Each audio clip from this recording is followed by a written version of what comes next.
What's up, everyone? We've gotten to that moment where we are now going to do the final grades of the 2022 season, and then we get to take a little break before we come back in 2023 with more exciting stuff to talk about. But let's do this. Let's get right into this. We got grades to do, and we got a guest joining us.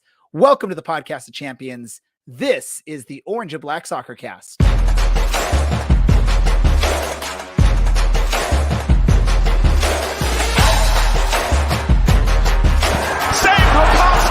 And the air leaves Al Lang Stadium in one large exhale.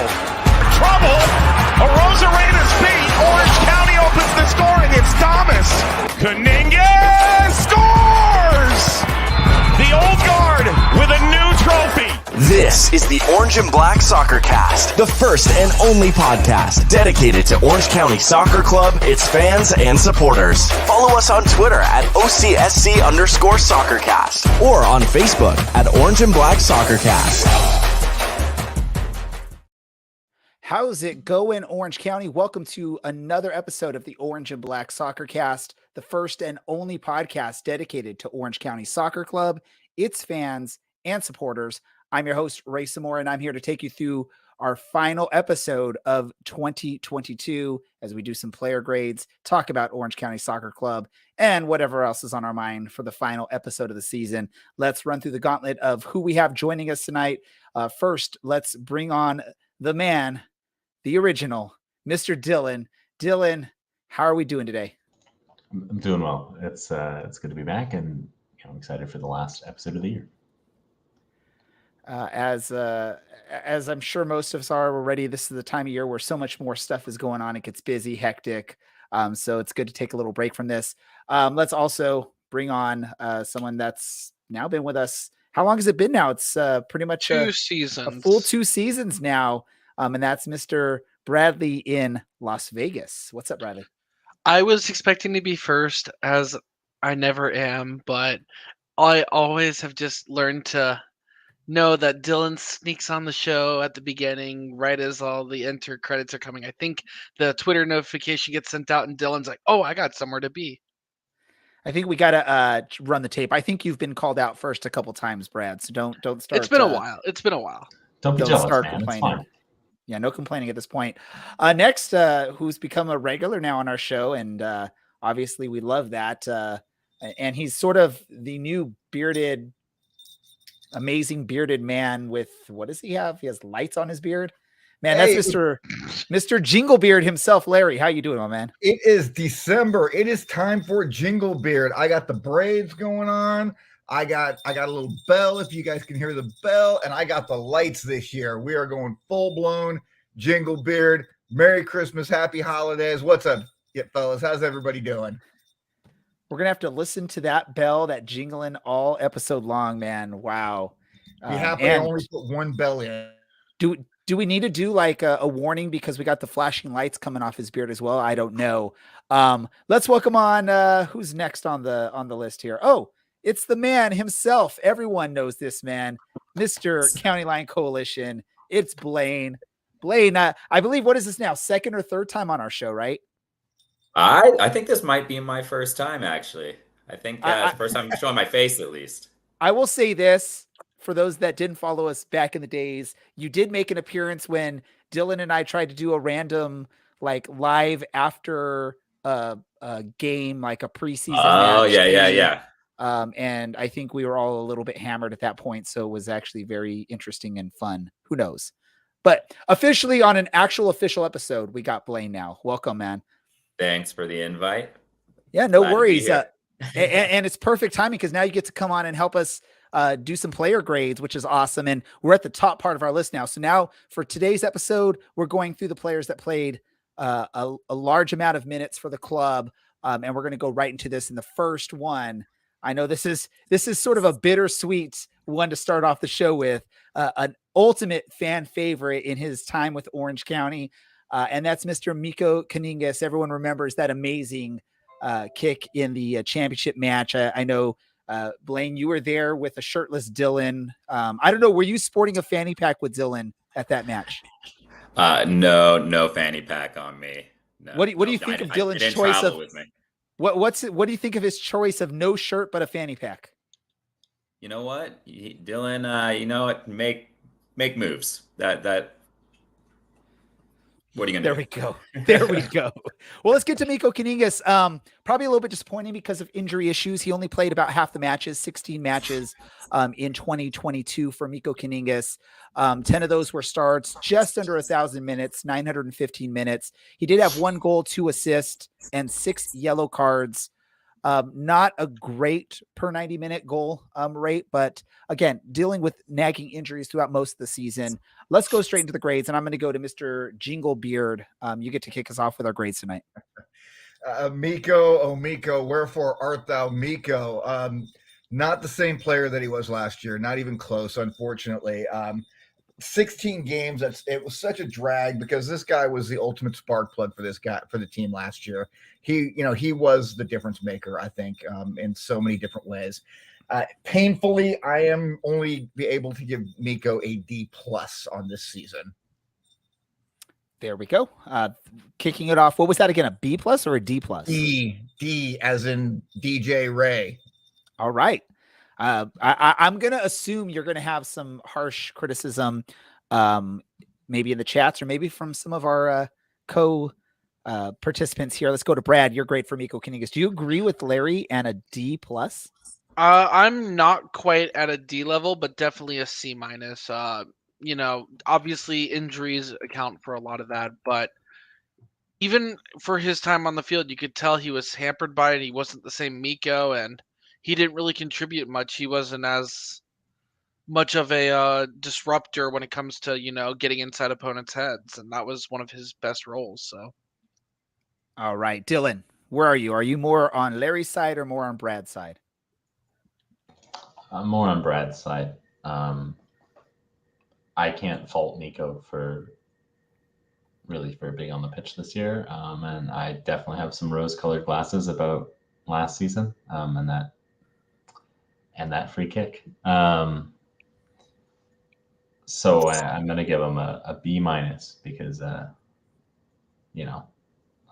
feel some sort of way about him. All right, Blaine, your first chance to give a player grade officially on the podcast. Don't. Hopefully, you're not too nervous with this one. What is your grade for Mikko Kaningas? I'm gonna go with a C.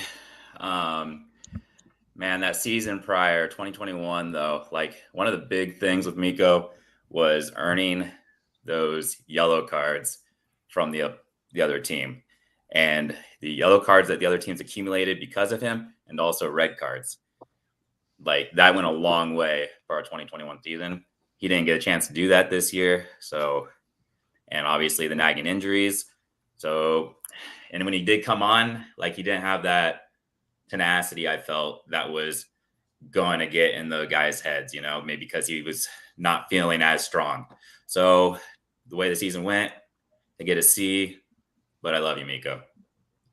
We definitely love Mikko.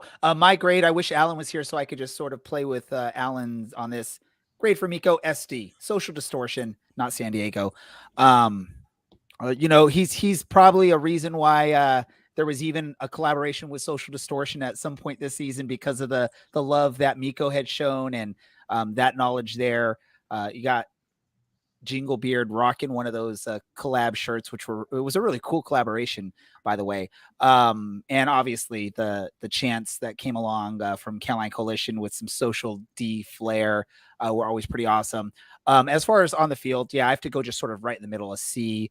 When he was there, maybe not what we saw last season, but the injuries just probably never let him get into the form that he needed to be as successful as he was in 2021. By the way, some grades coming through on the live chat. Both of them sort of agree in that middle part range. Got Logan and Russell both with C's. Russell's with a minus at the end of it. Russell's asking the question, where's Alan? He's been MIA lately. I think he has some important life stuff, out that not that our podcast isn't important, but he has some more important things that he's dealing with right at this time. No, he's not too big for our show. At least I don't think so. Maybe he's lying to us. Let's move on. Next player that we're going to grade.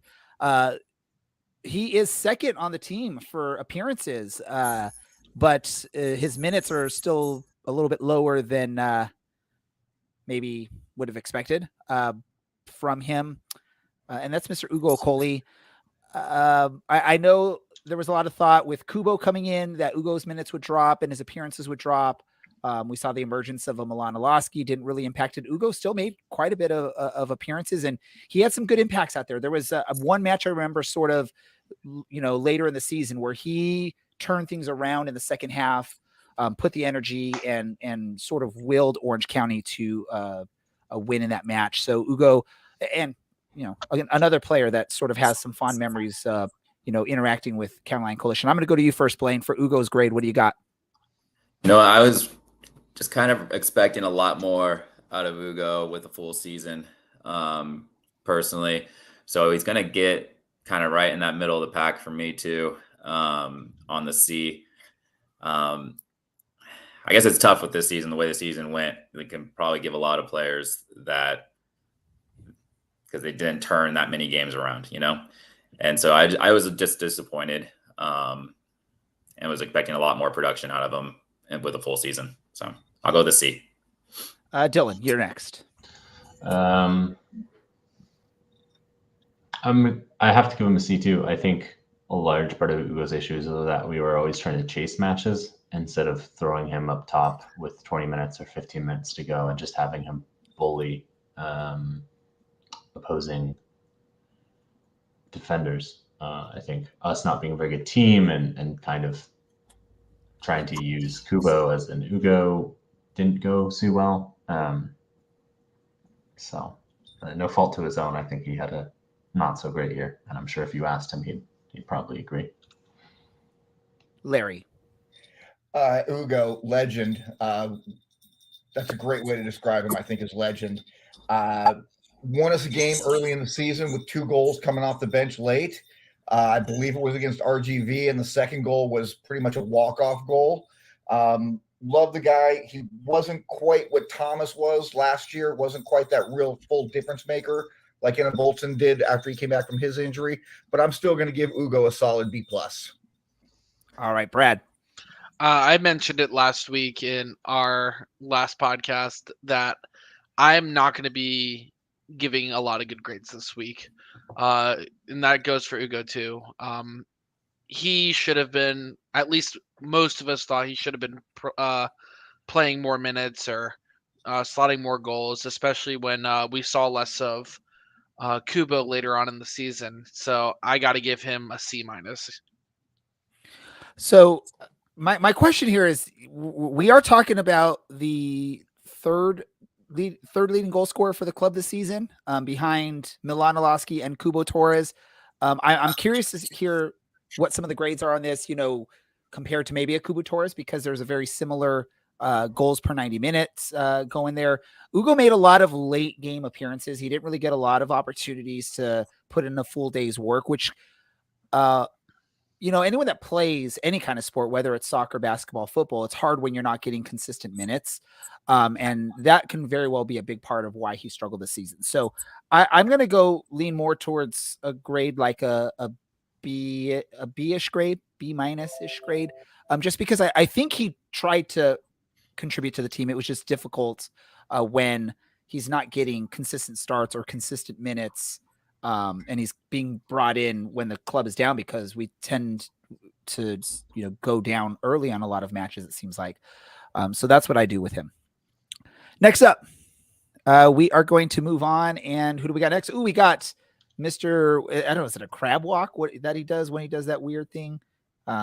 Maybe Blaine, can you demonstrate what that sort of celebration? Something like this. Something like that, right? It's like a crab or something like that. Brent Richards, I know this is an old favorite of Brad, so I'm going to go to you first, Brad. What is your grade for Mr. Brent Richards, someone who made 20 appearances, 14 starts, just over 1,300 minutes? He did have an assist and 3 yellows. So obviously I'm going to look at this with rose-tinted glasses because he's Brent Richards. But he continues to kind of defy the logic of you get one spot in the league and that's kind of your spot. You've trained. He's played everywhere. He played midfield, wing back, center back. He could have been a striker if they needed to this season, and he played all these positions more than adequately, and for that reason, I got to give him a B. Let's go to Dylan. I'm going to give him a B plus for coming back from injury and slotting in where needed and proving to be probably the second best center back we had all season long. Yes, he continues to defy maybe his age and his versatility. I mean, this is a guy who's a striker in college, ended up being a fullback, and has proved you can put him wherever, any side of the pitch, and he'll get it done. I'm going to go to you, Blaine. Do you give him a little bit of a bump in your grade because of what Dylan called he was the second best center back on the roster this season? Well, and it's one of those, another injury where you're like, man, if we had him healthy all season, things look different. They really do. And that's where I'll give him the middle B. Just because when he did come on, he was a difference, you know. It was just being able to get the minutes and coming back from injury. Like, I would have loved to have him more of the season, so I'll give him a B. This is one of those grades that I'm going to give. It's going to be sort of a little bit heightened because I think he was a great ambassador for the team over the season. And, you know, since he's come to the club, he's been a great guy. Definitely one of those ones that the fans sort of are focused on when they see him. You know, he's just a great player, great person. I'm going to go like a B plus for Brent. Larry, I think we need a grade from you still. Yeah, you know what? Early on in the season, Brent was the best player on the pitch for us, not named Milan Iloski. Going to those early preseason games where there was just like 7 of us up in the stands, kind of hiding off in the corner watching, he looked phenomenal. And early in the season, he looked great. And that injury really, that Las Vegas injury really threw the whole season off for him. But because of how he was playing prior to that, I'm giving Brent a really strong B plus. All right. Let's move on then. Next up, we've got a player that was a key part of the championship run last season. Then for whatever reason, he moved on to, I believe it was Ireland or something like that. And then midseason, they bring him back again. And he just got put right into the fire. 15 appearances, 15 starts, 1,200 and something minutes. 1 goal, 1 assist, and that was about it out of him. Some cards, but that's Mr. Dylan Powers. I'm going to go to you, Dylan.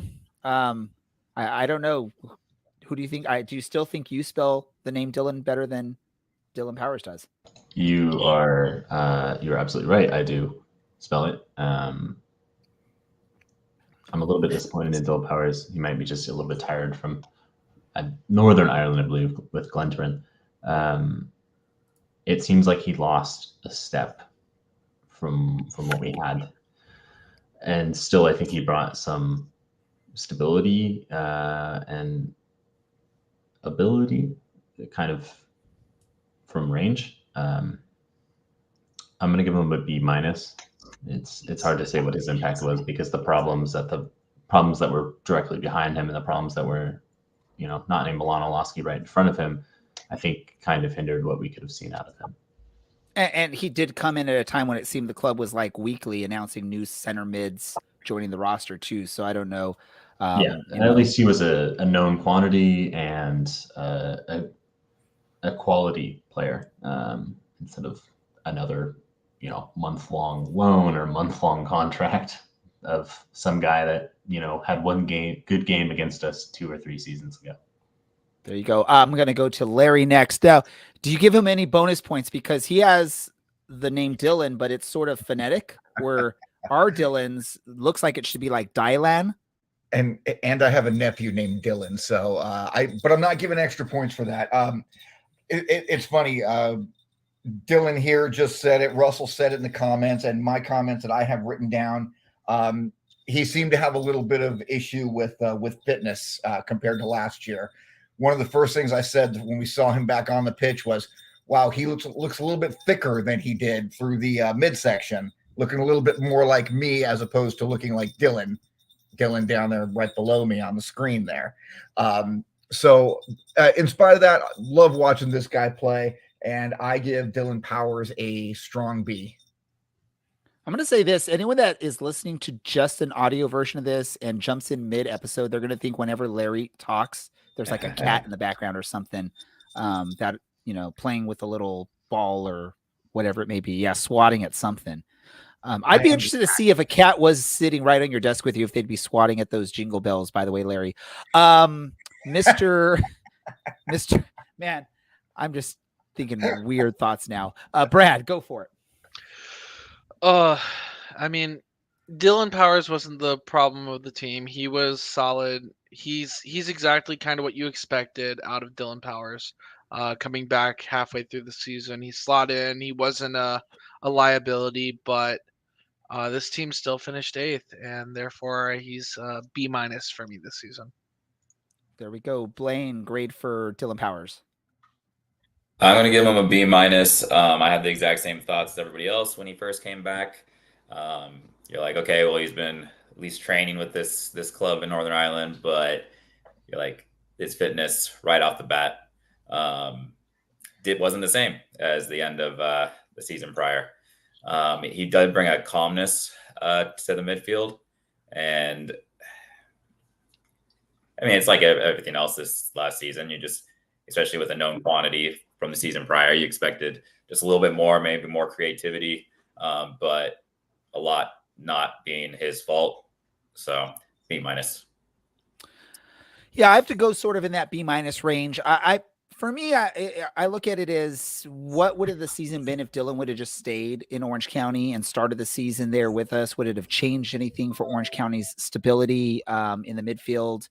Apparently, the club really felt like that was a weak spot because they were bringing in a lot of midfielders throughout the season. So maybe if you start the season with the Dylan Powers, there's a change in the way things look.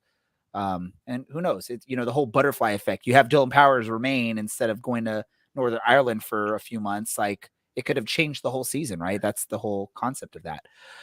So yeah, I'll go with like a B- for him as well. Next on the list, here we go. A man who made 15 appearances for the club, 15 starts, a little bit over 1,300 minutes. Oh, and in those 15 starts, led the team in yellow cards, more than a player that had more than double the amount of starts and double the minutes. That's Mr. Ian Hoffman. Let's go to Blaine first on Ian Hoffman. What were your thoughts on him this season? No, I really liked Ian on the outside. Obviously, our back line needed a lot of work. And he's young, had a lot of tenacity. But with anybody else in the back line, there's always some worries when it's a one-on-one situation. But I'm going to give Ian a solid B. Overall, I think if Brent's healthy the whole season, then Ian's not getting as many minutes. But you know what? That was the options we had. And overall, I would have liked to see him. I think he was on a loan, right? Or something of that nature. So we probably won't see him. I'm curious to see where his career goes, because I would be curious to see him another season. So I'll give him a B. And looking at the image, he maybe is a little shocked by your grade. I don't know. That picture looks like he's a little shocked with what you had to say there. Dylan, what's your grade for Ian? I'm going to give him a C+. He was a little shaky at times, and I think some of his individual errors really cost us. That being said, he seems like the kind of perfect player for Orange County, where he'll have a shaky time, and he's got he's super young, so he kind of works his way through it. In an ideal world, we have a competent center back pairing to maybe bail him out, and he could focus on getting forward more instead of seeming like he's caught out all the time. So much like Blaine, I think he's probably got 5-6 years of maybe another MLS team takes a punt on him and he gets loaned to the USL, and I think he probably has a solid career in the USL, because again, he seems like a perfect player for Orange County. Get him young, get him cheap, develop him, see what you can do with him, and maybe sell him on. Yeah, I mean, that if a team doesn't take a chance on him or pick him up, I mean, he's a good opportunity for this Orange County sort of mindset, right? We're not going to spend the big bucks on the big names most of the time, but we look for these young time in the ropes, develop them, sell them off, make some profit. I look at Ian Hoffman. I probably would give him maybe a C+ for the season, but everyone that listens to the show knows that I'm a huge fan of aggressive players. I I like my players to just be very aggressive out there, work hard, put in work. And I don't mind yellow cards, and I actually like yellow cards. I just don't like if you get the yellow card and then get the second yellow and it turns to red. But if you get a lot of yellow cards, you're going to get an extra bump in the grade for me. So he goes to a B- for me on Ian Hoffman, strictly because of the extra or the lead, the team lead in yellow cards with 8 on the season in only half the matches, really. So awesome on that. Larry. I really liked watching Ian play. He was fun. He was a little guy who played bigger than his size. You get those wingers coming down, and sometimes these are some bigger guys on some of these other teams, and he was pretty small out there. But I liked his aggressiveness. Would love if we brought him back next year, got him maybe on loan again or however. I don't care. But I'm giving him a solid, a very, very high B-. The yellow cards bring it down to a B-. So you're the opposite of me. The yellow cards bring the grade down, where for me it gives it a bump up. I like that aggressiveness, Larry. You don't like that aggressiveness so much. I like the aggressiveness. I just thought there was a handful of them that were kind of dumb ones that were unnecessary. I had to because he just flubbed it. So I mean, but we can all agree, right? We can all agree right now. None of those yellows were probably at the level of what Longmire did on the season, right? Yeah. Are you kidding me? Ahmed got an A+ from me. He threw hands with Vassal. Let's go, baby. Brad, what's your grade for Ian Hoffman? I'm gonna give Ian Hoffman a solid C+, for most of the reasons that Dylan had mentioned earlier. He's young, he's still raw. He's kind of the perfect player that kind of got thrust into more minutes, and expected a little bit more out of him. Was a little disappointed at times with some of the mistakes, but he's definitely a player who's still learning and getting better. Thank you so much. And I see Russell is asking, are we putting all the grades into a spreadsheet? We did create a spreadsheet, but we didn't really save the grades on there. So by all means, I apologize for that. If anyone wants to go and listen to the last few episodes and record all of our grades, awesome. We would appreciate it. But I don't know if any of us really are going to be able to do that at this point. We sort of did it and then forgot to start recording them, and we just said, screw it, never mind. Next up, here's an interesting player that we're going to talk about next. I think this is a player that came into the season. We all sort of had some decent expectations of what we can maybe see out of a Tony Rocha. But I look back at the season and I just cannot think of any or many good moments out of Tony Rocha for Orange County this season. He did make 20 appearances, 17 starts, a little bit under 1,200 minutes, 3 assists, 3 yellow cards. But I have to give him a one of those weird grades, like I have to give him like a W, I don't remember. This is a player, when I look back in 2022, I'm not going to remember Tony Rocha. So I have to give him, let's do this, DNR, do not remember. Because when I look back at this, I am not going to remember any single thing Tony Rocha did for Orange County in 2022. Blaine, your grade for Tony Rocha. Well, like you were saying, I'm like, what was his role really in that midfield? Was he, because I sometimes I think like, if I'm not noticing a player, is it because he's doing a lot of the defensive ugly work, and that, like, if I'm at a game and I've had a few too many beers, it's something that I might not pick up unless I'm rewatch the game on a stream. I don't know, honestly. I'll go with a C because I don't know. And I don't know, like you were saying, you give me little flack for Hoffman, but I give a lot of leeway for youth with Hoffman. So I'm going to give Tony a C. It's an interesting thing, right? Like, you probably want your defenders to be the players that you don't really remember much of, because if they didn't do anything great or didn't do anything bad, you're not really going to remember them, but you don't expect them to score goals. But if they do something bad, you're going to remember them for that. Like we all remember Dylan's favorite player this season making a few errors in defense. But yeah, as a midfielder, you expect to have some memories of what they did in the season, even if just kind of rotated with a couple guys, right? Like I might end up classifying in the same boat with, Yeah, and maybe that's true. why they rotated so much, because they weren't finding that click in the midfield. So That's true. That's true. Brad, your thoughts on Tony Rocha for 2022? I'm going to agree with Russell in the chat here and Rowan in the chat. Here's a stat that I can't find any stats on, but there were 3 weeks that Tony Rocha missed in August from the 7th, or in between the 7th and the 28th. And I believe during that time he was called up to the Belizean national team as a bench reserve player. I remember seeing it one place and one place only on like one of the starting rosters or on Twitter. But the team never covered this, and I can't find it anywhere now. But he was missing in action. You barely heard his name during the cast. I don't even know what his role was with the team. He just kind of was on the team and somehow had the 10th most minutes played out of all players on the team this season. So for that reason, being that he contributed nothing, it's a D. It's a solid D. Yeah, for someone that played a lot of minutes, it's a little scary that we can't remember much about him. Dylan, maybe you remember Tony Rocha better than the rest of us. No, I don't. I went back and looked because I do remember just, especially not being in the stadium for most of the games this season, not getting a full picture of being able to watch where he goes from a normal spot like County Line Coalition, and just truly wondering, like, are we a man down? Like, is there a dude here?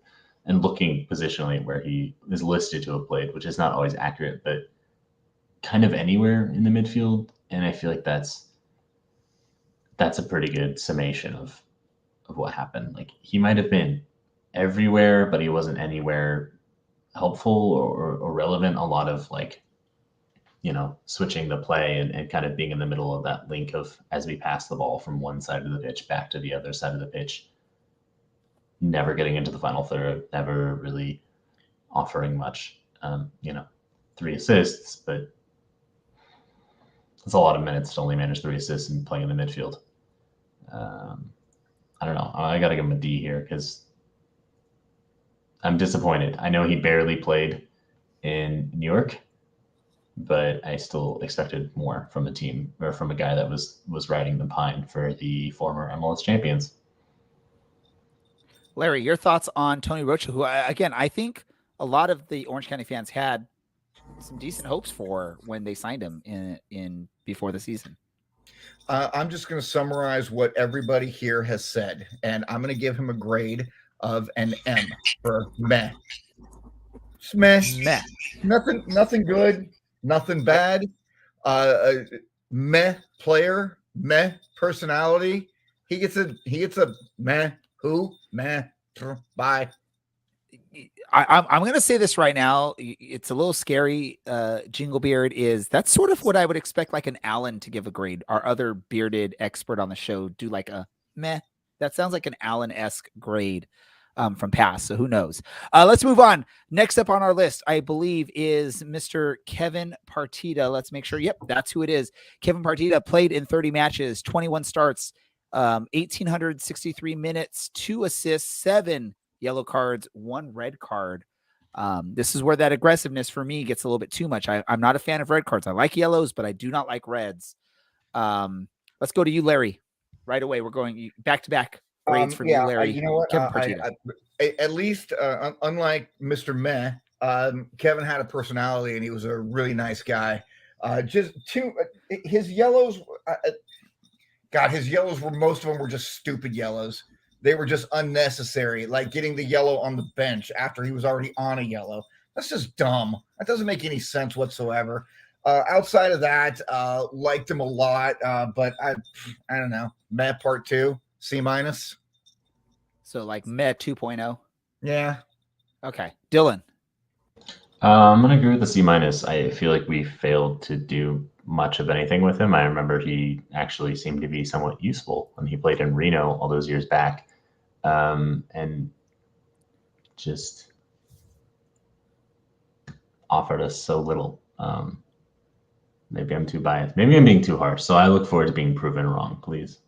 We got to let Mr. Reno himself, Brad, give us his thoughts on Kevin Partita. I think you were probably the most excited about this signing coming into the season, Brad. You thought it was going to be a good fit with Orange County. What are your thoughts on him after the end of the season? Yeah, so at the beginning of the season, I was saying Kevin Partita was an Eric Calvillo replacement, that he could do a similar job and he a little more mistake prone than Calvillo, but he could do the same job. He could be in the same parts of the field. He's a talented player, and then he turned the ball over, I think, more than anybody else on the team per minutes played. And for that reason and that reason alone, the expectation was there and everything there. I think he's going to be my first F of the season. Maybe only first F of the season, because he made you look bad, right, Brad? That's why you're giving no me it's he made not you look that he bad. made me look bad. He made himself look bad. He just, the expectation level of a Kevin Partita on this team is a lot different than the player or the expectation of an Ian Hoffman. Kevin Partita is someone that I feel like most of us knew going into the season, knew what he was capable of. There was a little bit of concern with him coming off of a major injury from Indy 11, but he looked fine health-wise, and he played a lot of games and a lot of minutes, and he never to me really showed that he deserved a starting spot on this team, except for the injuries around him. All right. I believe Blaine, we still have to hear from you on Kevin Partita, right? Yeah, and I'm gonna give him a C, maybe a little bit higher of a C than Tony, since I gave Tony a C. It's the spine of the team. We just need, like we mentioned, the center back pairings, the center mids too. You just never had any of those guys when they got on the ball that you got excited, right? And as Brad mentioned, we thought that might be what happened with Partita when you're thinking when he gets the ball, you're looking for that pass forward, you're looking for that creativity, and just never really came to fruition as the season went. Yeah, I'm trying to think of a fun way to do this, but I just can't think of it right now. So I'm just going to give him a D. I feel like the midfield was sort of handed to Kevin Partita at the beginning of the season, saying, "Hey, this is your midfield to sort of control, take over." Basically, we lost Eric Calvillo, we lost Dylan Powers. You get to go control that midfield with maybe a couple other players, but it was his role. And he sort of never had a bright moment or a bright patch of moments that makes you think, okay, he was a good part of that midfield for the team. Maybe that's why the team kept signing midfielders throughout the season. Who knows? So yeah, I'll give him like a D. All right, next up, another one of these like fan favorites, a player that's been with the club, for a few seasons now.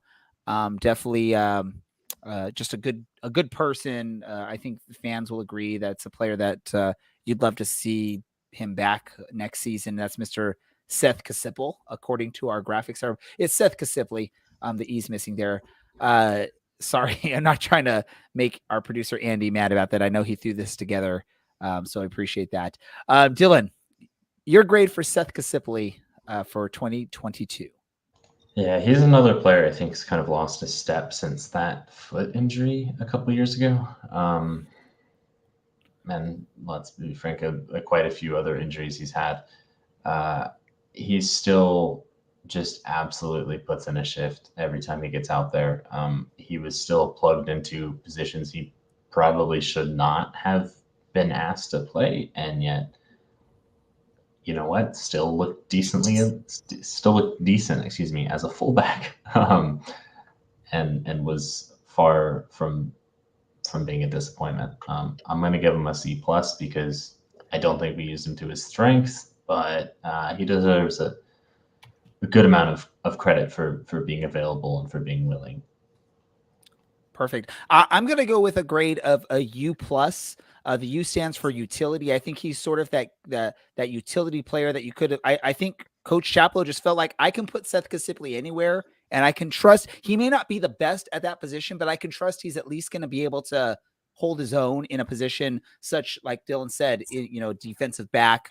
there on I think the right side is where he was playing a lot of his time there. From time to time, you'd see him in a center back type role. You'd see him in a defensive midfielder role. You'd see him in an attacking midfielder role.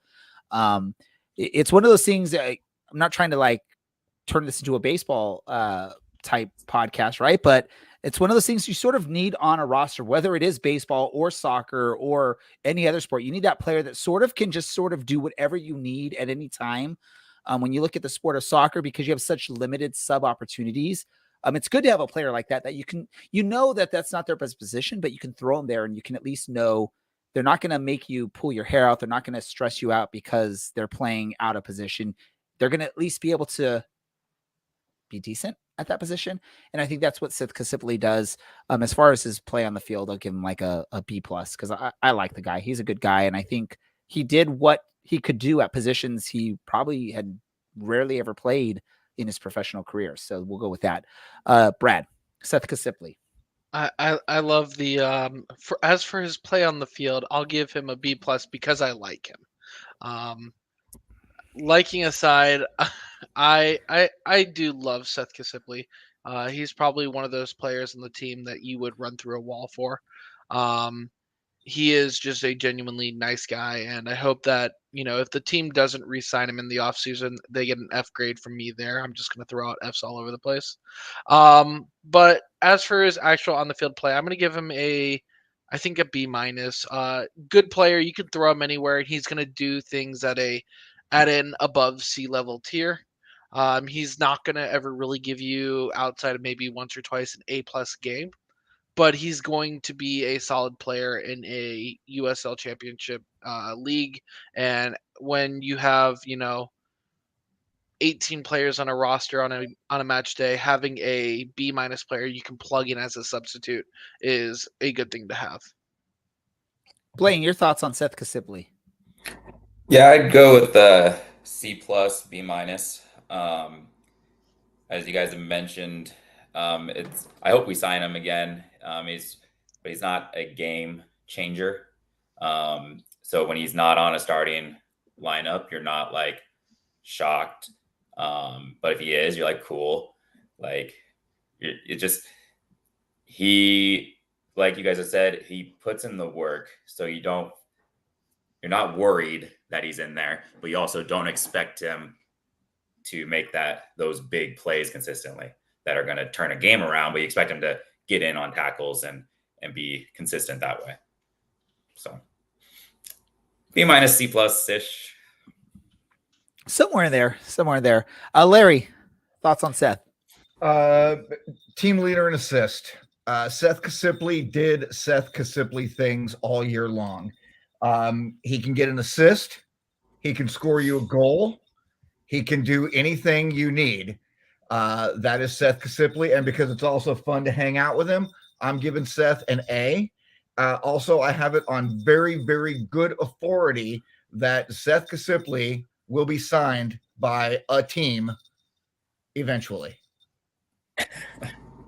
What breaking news from Mr. Larry? Adele rumor has it. With those USL Championship rumors there that I'm gonna sue you. will be signed by a team at some point. Rumors. You're gonna hear from my lawyer. Rumor has it. Yeah, don't. I hope no USL clubs go and like threaten you with legal action, Larry. Don't let that happen. If they do, bring it on. I have a really good lawyer. Larry's like, I don't care. Do it. What are you going to take from me, my beard? Let's move on to the next one. We got Daniel Peterson, who another one of these players. I think coming into the season, you're like, okay, awesome. Want to see what Danny Peterson can provide. He did provide 1 goal, 3 assists, 7 yellow cards, 1 red card. His per 90-minute stats aren't amazing, but he's a midfielder, so maybe that's something to take into effect there. For Danny Peterson, I thought out of a lot of the newcomers for the midfield, he was probably the best of those. And I know he did get thrown into positions where he had to play more of a center back role because we decided to sell all of our center backs during the season, and we're left with Michael Orozco and Dylan's favorite guy. And at times when players couldn't play, who we're going to put back there. Hey, let's put Danny Peterson back there and see what happens. I think he did decent. I don't think he was amazing. I don't think it was horrible. I think he did decent. I'm going to give him a B-. Blaine, your thoughts on Daniel Peterson? I feel like he's definitely better than what the team allowed him to be. I feel like there were some shining moments early on where you're like, okay, like let's see how this pans out. And then, everything kind of kept going downhill, and he did along with that. And he had ended up playing, like you said, a more defensive role than I think I was expecting when he first came on. I'm going to go with a B-. Brad, Danny Peterson, what's your grade for him?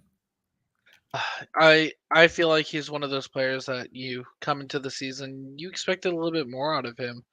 He's a good player, and he definitely got thrown around the whole entire gamut when it comes to playing on the field.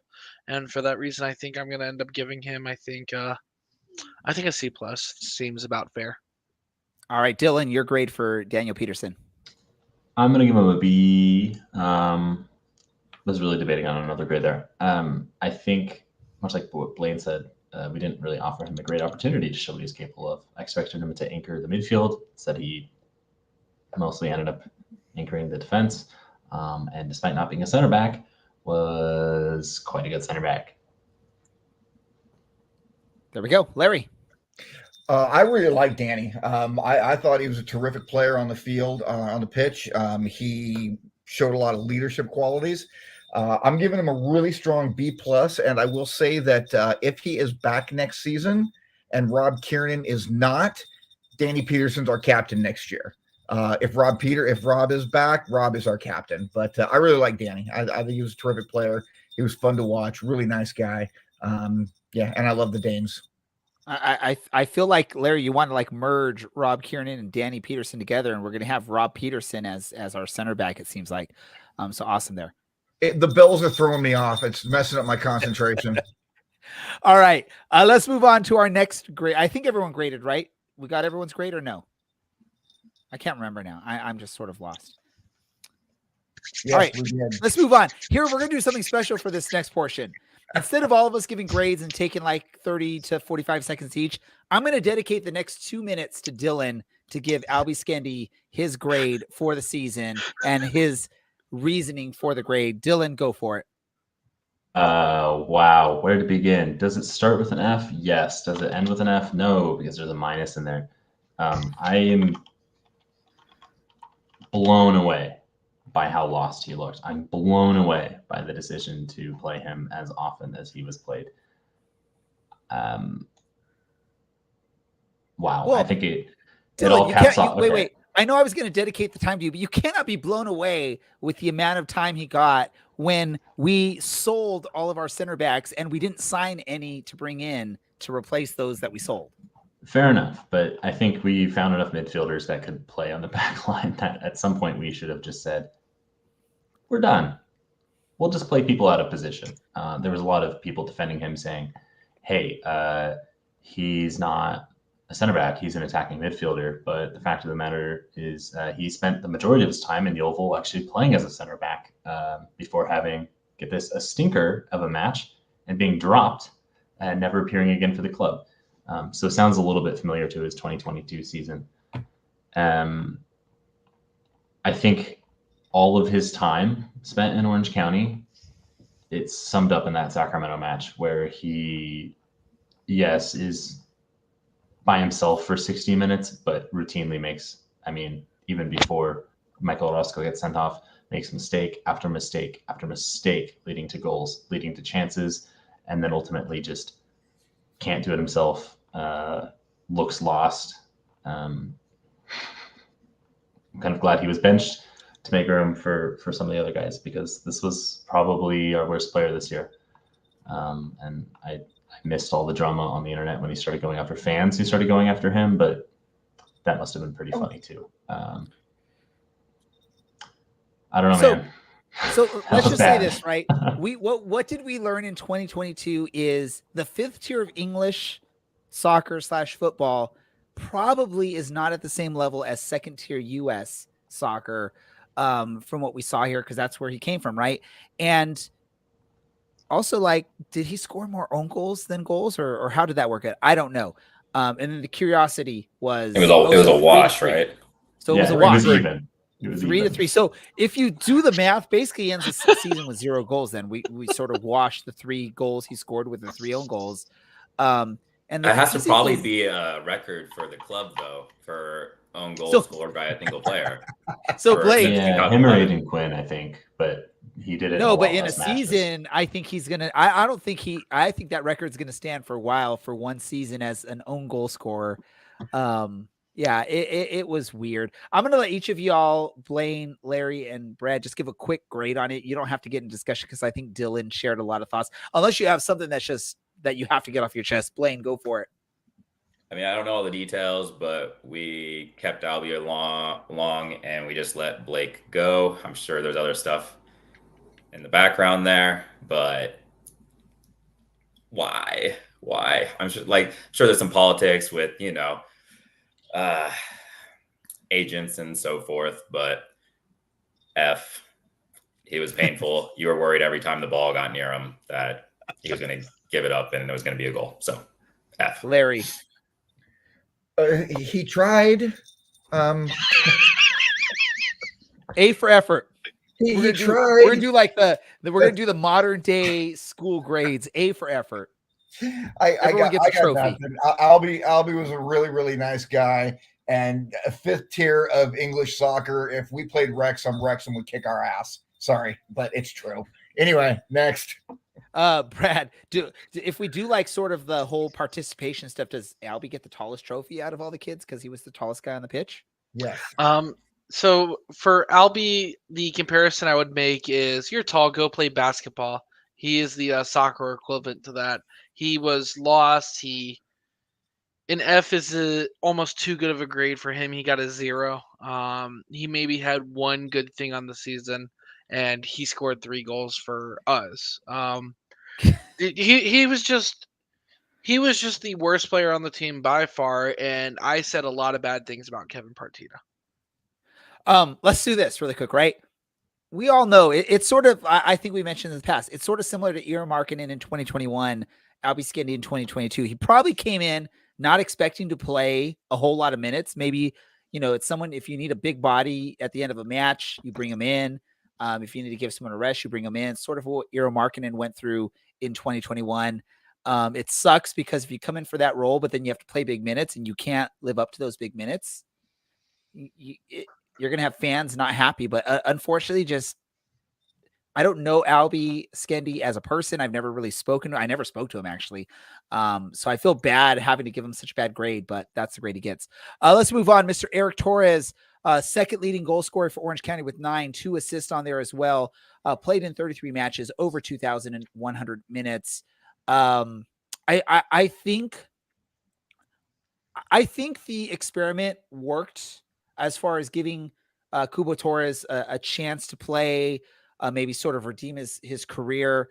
Maybe not as great as the hope was when you signed him at the beginning of the season, but I would not call his performances with Orange County a failure. He had some bright moments, scored some key goals for Orange County, and in the end, played his role out there. It wasn't someone that, at least I could tell, was causing a big fuss, but maybe other people know otherwise. But I think it worked, just not at the level that the team and even Cubo Torres were hoping for. So I'll give him like a B. Blaine, your thoughts on Cubo? Just by the way, Blaine, you're muted. You're pulling it, Brad. So big expectations, I think, with the signing, but the stats were pretty good actually at the end of the day. I think you're just always expecting more. I will say, when things weren't going well, his attitude seemed like, because player of his kind of status and stature, you kind of expect him to get a little pissy, but he seemed to really keep pushing, and then having joy in it still as the season went, when things did go well. So I'm going to give him B-. at the end, just because expectations were probably a bit higher, but expectations were high for the club. So yeah, definitely.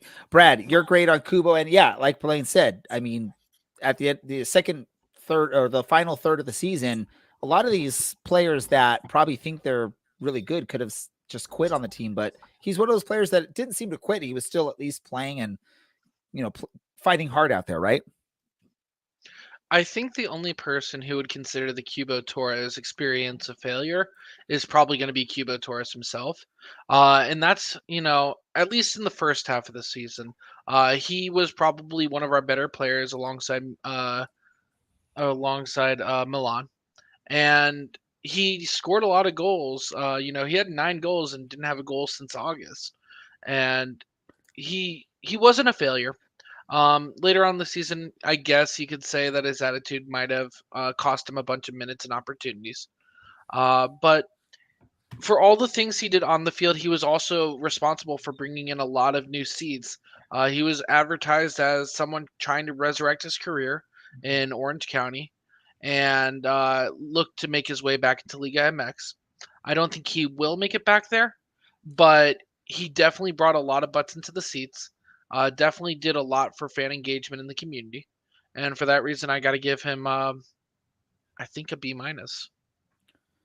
So let's go to you next, Larry. Now I got to ask you this. You can share your grade, but do you agree with Rowan5523 on the chats that Kubo was a failure?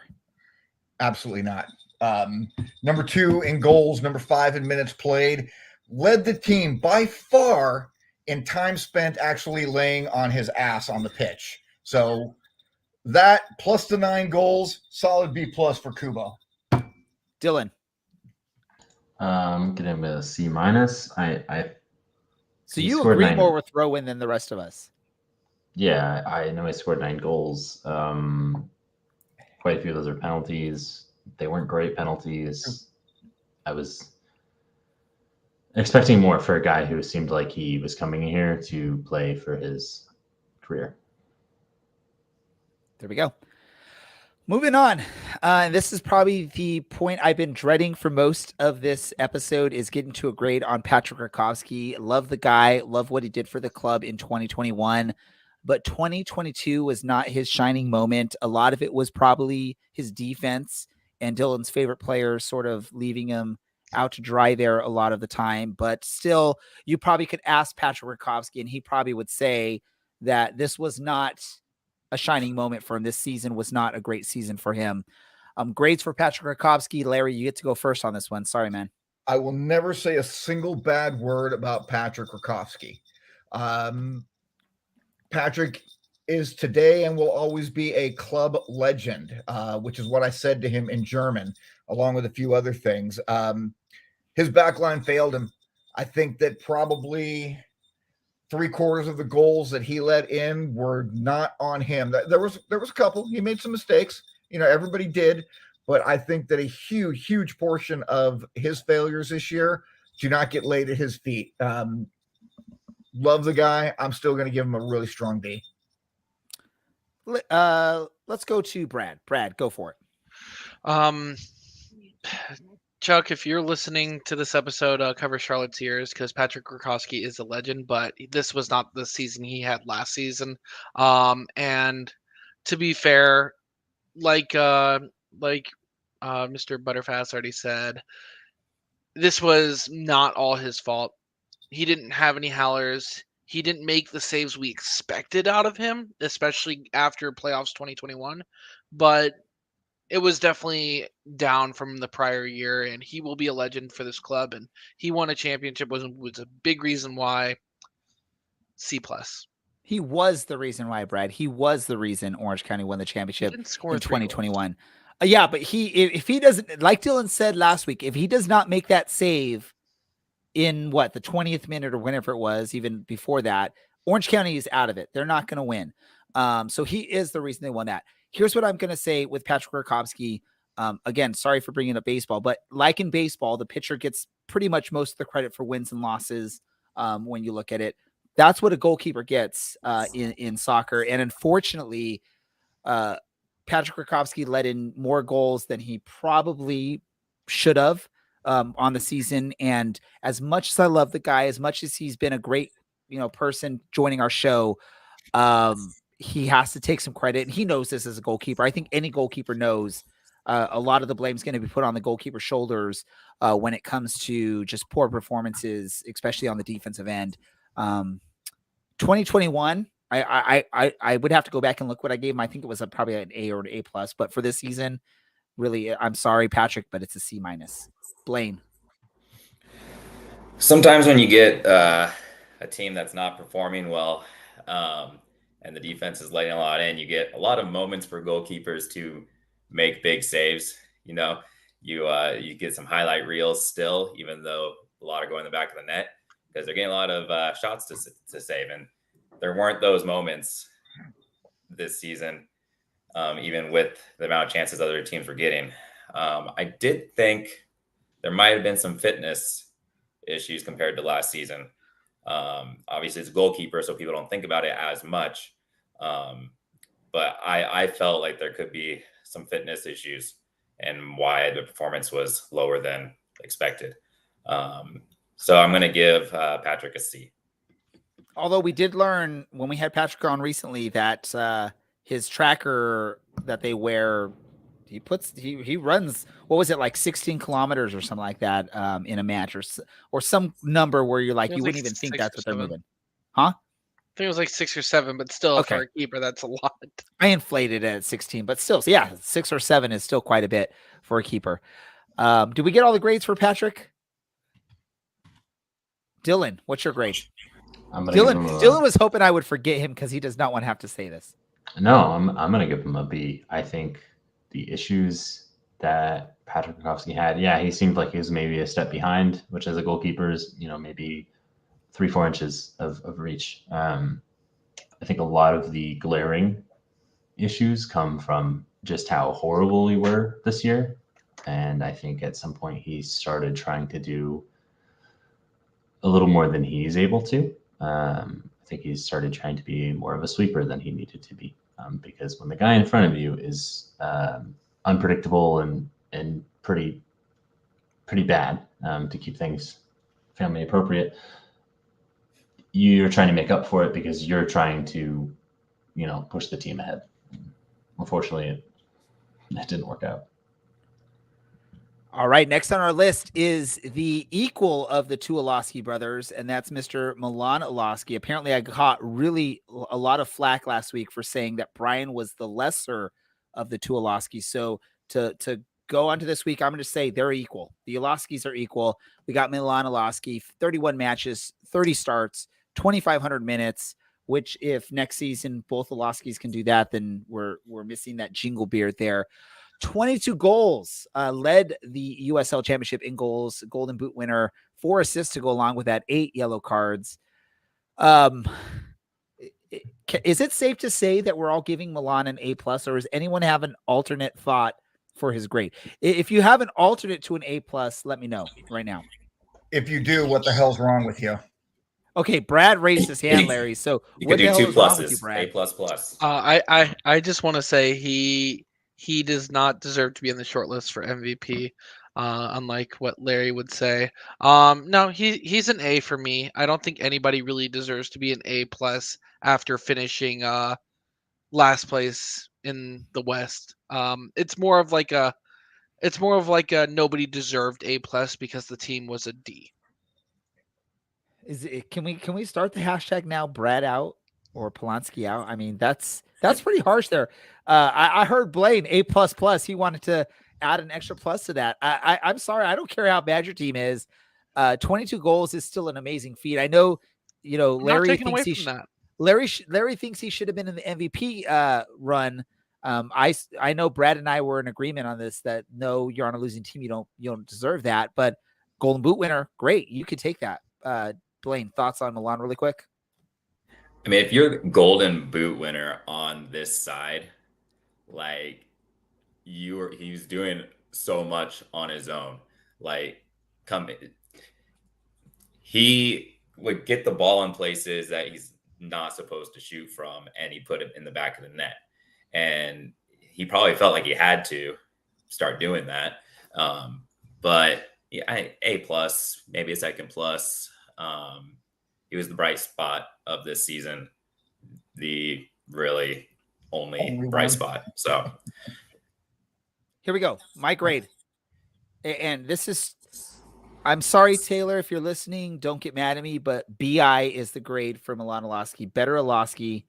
It's stats wise, eyes viewing it. I mean, he's the better Orlowski. Yes, Brian Orlowski is a great player, but still Milan was better this season. And I don't think anyone, if you look at the stats, you look at the tape, can say otherwise. Milan was the better Orlowski brother. Larry, quick on Milan. Oh, no one's going to stop him. End of story. A plus plus, A plus plus plus. And absolutely 100,000,000%. You and Brad are wrong. He should have been one of the top 3 finalists for MVP. End of discussion. You're wrong. I'm right. Jinglebeard out. No, Dylan. Otherwise, horrific season. No one would have guessed that he would have come up with the return that he did. Perfect. Next up, the team leader in red cards for Orange County, Michael Orozco, with 2 red cards on the season, also 7 yellows. He had a goal, 25, almost 2,600 minutes, 30 starts, 30 matches. Would have played more minutes and matches if he didn't get those red cards, but it's Michael Orozco. Ended his career with Orange County this season. Thoughts on Michael Orozco, Blaine? So our defense was pretty terrible, and in all reality, this was Michael's defense. Right now, they decided to pair him with Albie, so you're like, but I'm gonna give Michael's the leader of the team, and the team was a D, is what we're kind of coming to consensus with. I'm gonna give him a C minus. I love Michael.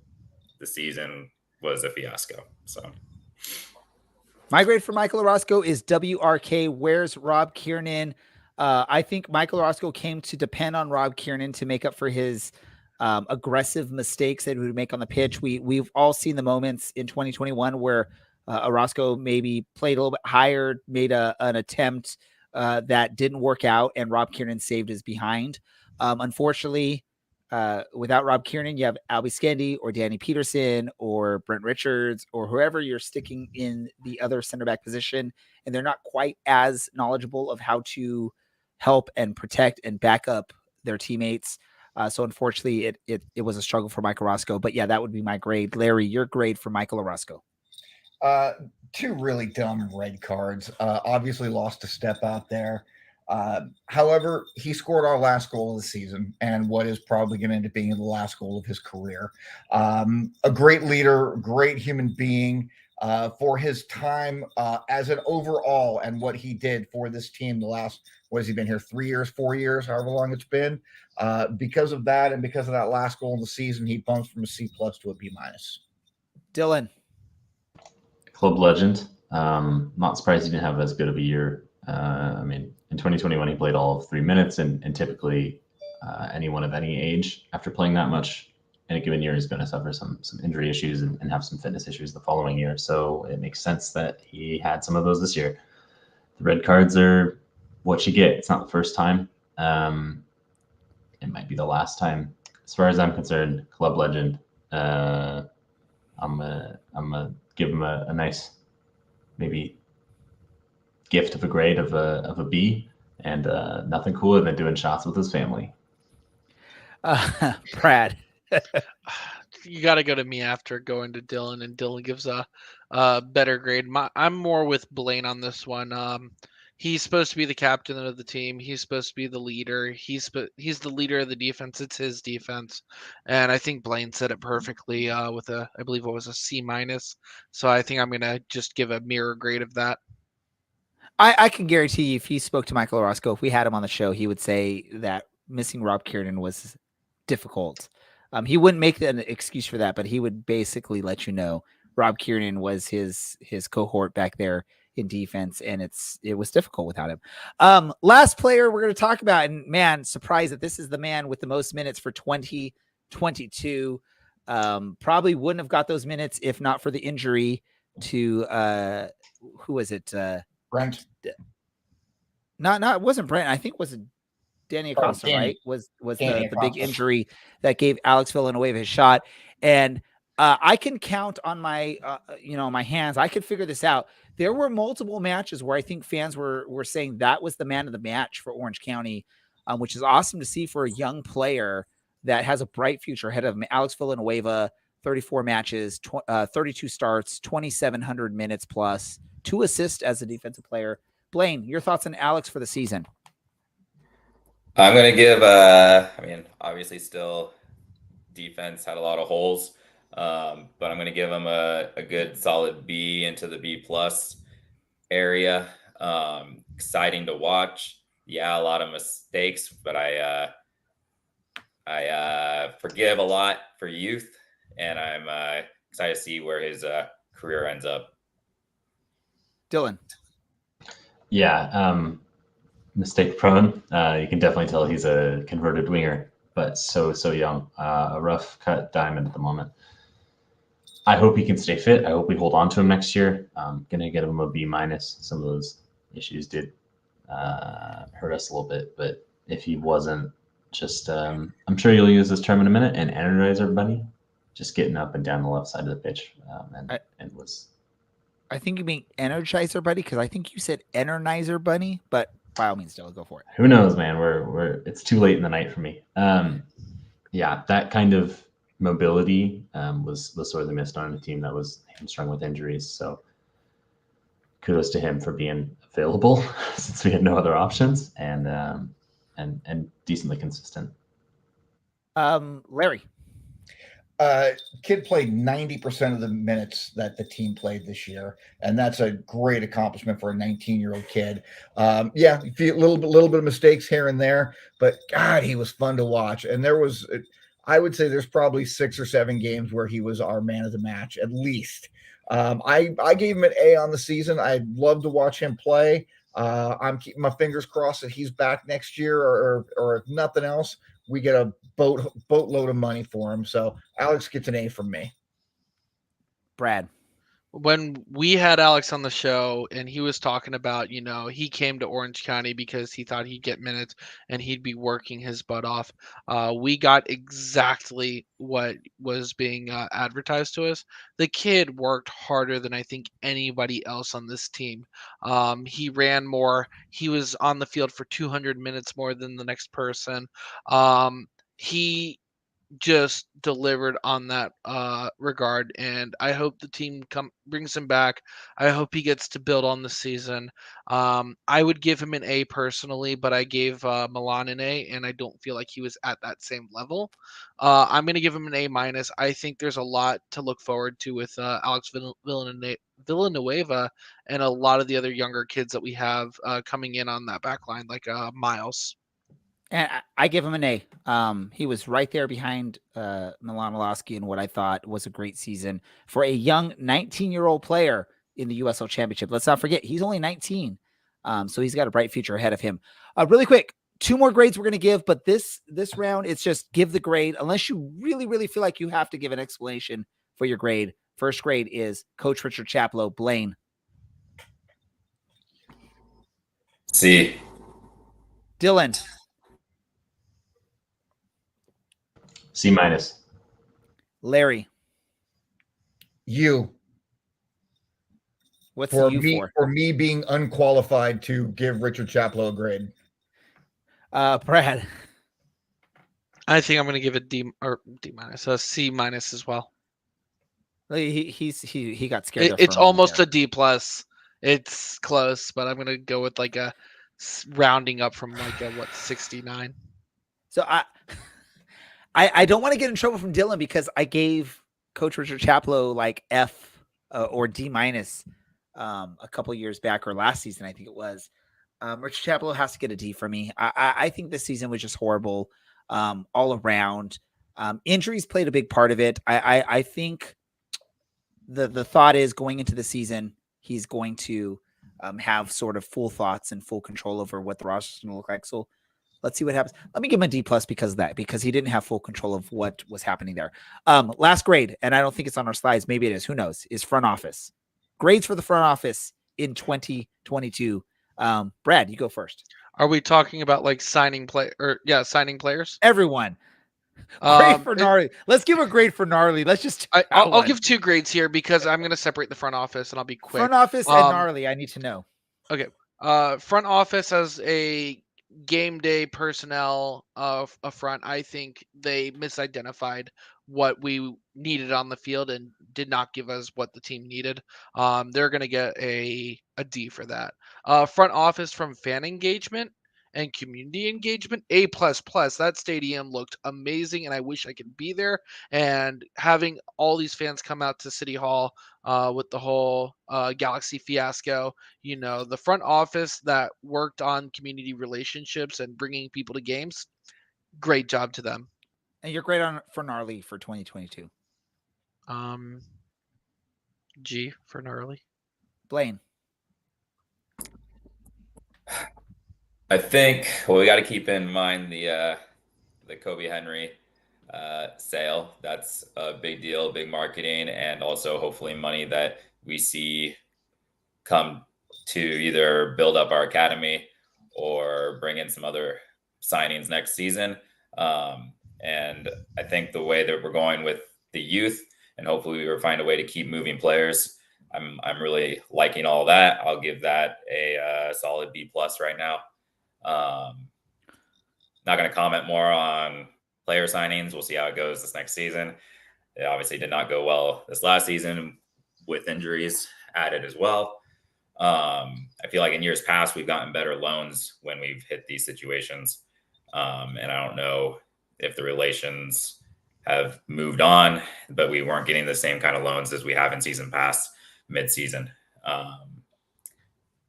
And then I love the people setting up the game day stuff. The fan experience has been great. It's getting better every year. I was going to say, if anyone can explain how the fan experience has evolved from day one to now, it's Blaine. Yeah, we can. I'm back on the show at some point. We can talk some history. Your thoughts on your grade on Gnarly for the season? No grade. I didn't pay attention to Gnarly at all. Dylan. F for Gnarly, as in get the F out of my way. That dude was like standing in front of me at like one or too many times. The watch parties. Yeah, just come on, man. Like, it's okay. Anyway, I'm really split on the front office in this year. It kind of seemed like they knew that Ronaldo Damas wasn't coming back, and they got lucky with the replacement in Milanovsky. Maybe just a failure to kind of recruit in other key areas. I'm going to give them the benefit of the doubt because I think injuries were ultimately our downfall this season. So I'm going to give them a C because ultimately at the end of the day, we made almost $1 million. Maybe not $1 million in player sales, but $750,000 in player sales, which is massive. And if you keep the club going for all the effort they did to fight the Galaxy and to kind of rally Irvine and rally sponsors and rally, maybe some of us that needed rallying to tell the Galaxy F off. Great. That was all good. And to my stadium people, keep on trucking. It's probably the worst job. And they seriously, I don't go back as far back as Blaine does, but things used to be pretty bad. And even when we moved into Championship Stadium, it was pretty bad for a while. And now it's got the feel of something special. Well, by all means, listen to our song at the end of each episode. It's when there was like only a few people at the stadiums, and it was like 10 or 15 CLC members singing it. So you can hear specific voices in there. Larry, front office grade, Gnarly grade. Gnarly, I'm going to give a very strong B+ because I know who was in the costume for the early part of the season, and I'm not going to say who it was, but I know who it was. As for the front office, frankly, they were Chad in particular. For the front office, I'm just going to grade Chad, period. Chad gets an A+ from me. Chad was amazing to Grayson, to let a 14-year-old kid who just wants to learn how to take some sports pictures, to allow him access to the field and to go out and do that. That gets an A+ from me right there, because he took really good care of my kid, and I really appreciate that. As for what everybody else said about the front office with the transfer of Kobe and those things that they did, yeah, I'm just going to mirror what everybody said there. And, I'm going to go B's across the board for everybody, but an A for Chad. For me, overall front office is a TBD. I want to see where that Kobe Henry money, where that Ronaldo Thomas money goes for 2023, and see how they continue to develop there. I as far as the fan experience, awesome, amazing, great, A. And for Gnarly, I give him an A++ because the damn mascot took some beers to the face early in the season and kept on trucking. Didn't bat an eye, kept doing his thing, doing his little, what is that? The shaka, the Hawaiian shaka thing, and kept doing his sort of sloth-like movements out there. I mean, how do you move quickly in when you're built like that? But he took beers to the face from some fans and still did his thing. So props to Gnarly. Let's do this. I'm sorry for anyone listening, and I'm sorry for you guys, because this is longer than we normally do, but this is the last episode of 2022. So I think if you didn't know, you should have known. Our final random thoughts of 2022. Before you give your random thought, I want you to tell me who's winning the World Cup. And we're going to go to Brad first. Oh boy, who's winning? And if you need to know, the team's still around in the World Cup: Netherlands, Argentina, Croatia, Brazil, England, France, Monaco, Portugal. Well, first of all, shout out to that one kid from Portugal who, in his fourth cap, replaces Ronaldo, scores a hat trick, gets an assist. That one Portugal's kid. Giancarlo, I don't know. Ramos. Anyways, that's not my random thought. Brazil's going to win the World Cup, I think. They are top down one of the best teams out there. And if it's not Brazil, France in the final, I don't know what's going on. As for my random thought, just looking at all the benefits we've seen from the big, what's the name of the deal of the player side? The player union getting the CBA. One of the biggest things is we're seeing players signing multiple year contracts and renewing multiple year contracts, and a lot more stability on that front. The last couple of days, teams have started putting out new, news releases about transactions early in the season and player signings. There's a lot of players that are on these multi-year deals, and it's just good to see. Larry, what was the question? Your final random thoughts, and also who's winning the World Cup. World Cup, 3 Lions, baby. I think they look great so far, with the exception of America, hung with them. So I want to say that the winner of the World Cup this year had to go through United States. USA.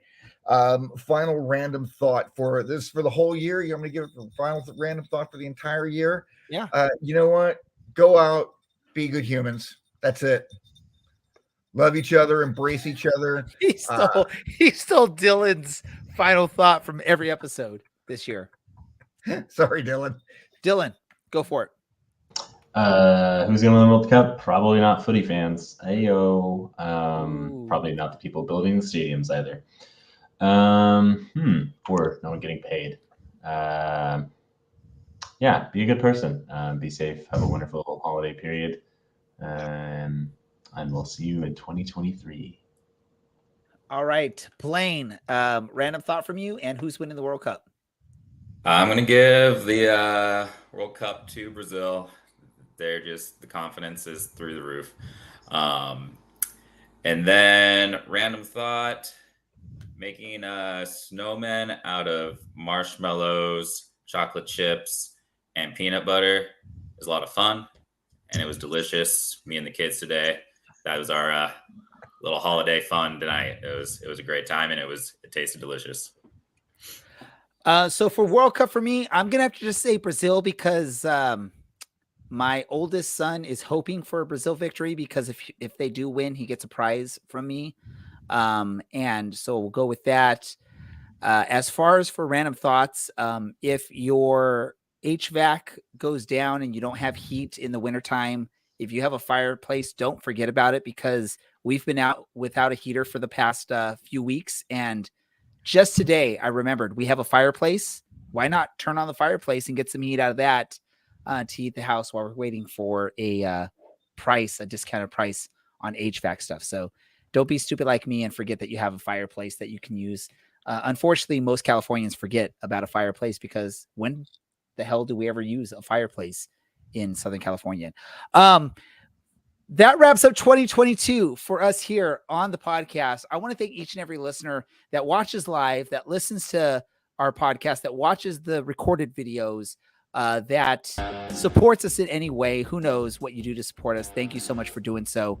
For Dylan, for Blaine, for Brad, for Larry, for Andy, for Taylor, for did I forget Larry? I don't know. Who knows? Did I forget anyone? The other bearded guy. Alan, Mikey, everyone that's been on the show this year, thank you for doing so. For listeners, thank you for listening. Go check us out, any of our old episodes. We'd love to hear from you, what you have to say. We will be back in 2023 at some point to talk about Orange County Soccer Club. I promise you, we're not like any of those other podcasts that are giving up. We're still going to do this, hopefully, unless the rest of this group, maybe it'll be a solo podcast. I will do it by myself if no one else wants to come back for 2023, but we'll keep doing this. Thank you for listening. This is the Orange Black Soccer Cast, and we are out. Orange County, you are my team.